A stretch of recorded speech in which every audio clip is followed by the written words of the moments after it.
My husband and I got married in December of 2017, and we couldn't afford to have a wedding until February of 2020. And I've gotten a few questions about our story, plus the timeline of everything, so I figured I would go ahead and talk about everything while I get ready for our anniversary dinner. So we got engaged in August of 2017, and I don't remember the exact plan, like if we were gonna get married within that year or maybe 2 years. But we always had the idea that we would have a small wedding, just like family and close friends.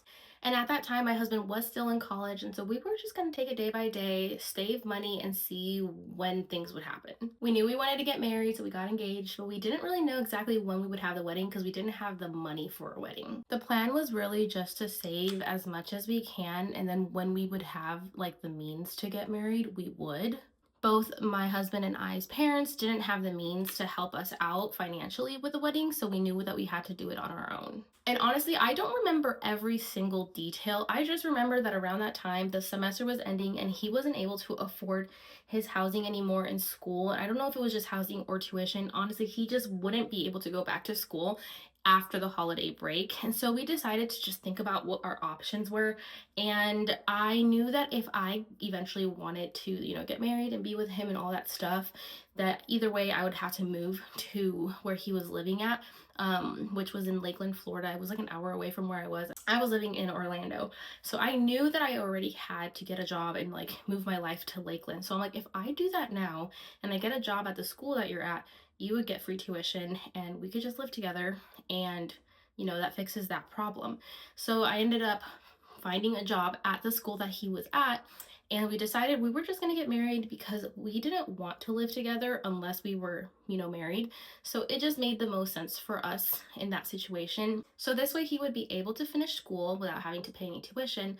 Plus, then we would be able to start our life together. And to us, that was a win-win situation. It was definitely such a fast decision that we made. So we ended up having to get married legally within like the winter break. So it was around the holiday time.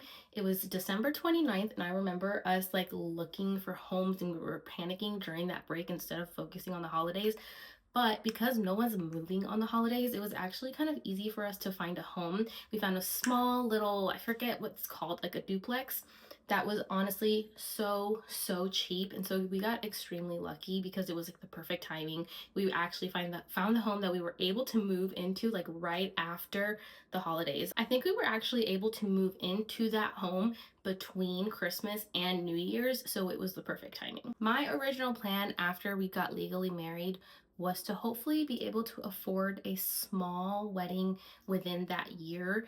And I was really excited. Like, that was definitely something I wanted to aim for. I really wanted to have like a wedding and to be able to celebrate us and to walk down the aisle. And I remember feeling so sad because realistically, we just realized like it was not within our budget and it wasn't going to be something that we were able to do right away. Then 2020 came and my husband unexpectedly got some money from family. This was definitely something that we had not even known was going to happen or seen coming, but we were fortunate enough that we got a few $1,000s randomly. And we thought to ourselves, like, we obviously don't want to use all of this on a wedding. That just doesn't make sense for us. Like, there's just so much we can be using this for. We weren't in the best financial situation at the time, so for us it would be kind of reckless to use it all on a wedding. So we decided that we were going to do a DIY wedding, do it all ourselves, super budget friendly, and just see how much we can actually get done within a smaller budget. And I think we ended up only spending like $3,000 on everything for the wedding, including food. And I think that even included the honeymoon because I had a lot of rewards points. So we did a cruise to the Bahamas. I ended up thrifting all of our decoration. I reached out to a few brands to see if they can gift me a wedding dress. And I was fortunate enough to be able to work with Lulu's, and I got a dress that honestly was only still like $150, but it was gorgeous, and I got it as a gift exchange, which was amazing. And there was just so many things that just worked out to allow us to have a budget friendly but beautiful wedding that I'm so thankful for. I actually have a whole playlist on YouTube that shows every single thing that I did. I remember filming myself like going thrifting. I did a thrift haul. I showed all the details of the things that I made myself by hand, And I even documented our wedding, so like every single thing is in the wedding playlist if that's something that you guys are interested in checking out. I really love sharing this story just because I remember feeling that weight of just like comparing myself to all the things I used to see around me, not just social media, but people that I knew. It's just the norm is to have a big wedding, and so many people just like the norm is that your family helps you, you have a big, beautiful, gorgeous, fancy wedding. And obviously, who doesn't want to have like something like that as a memory and celebrate your love? But at the end of the day, we had to do what we had to do because life happens. That was our situation.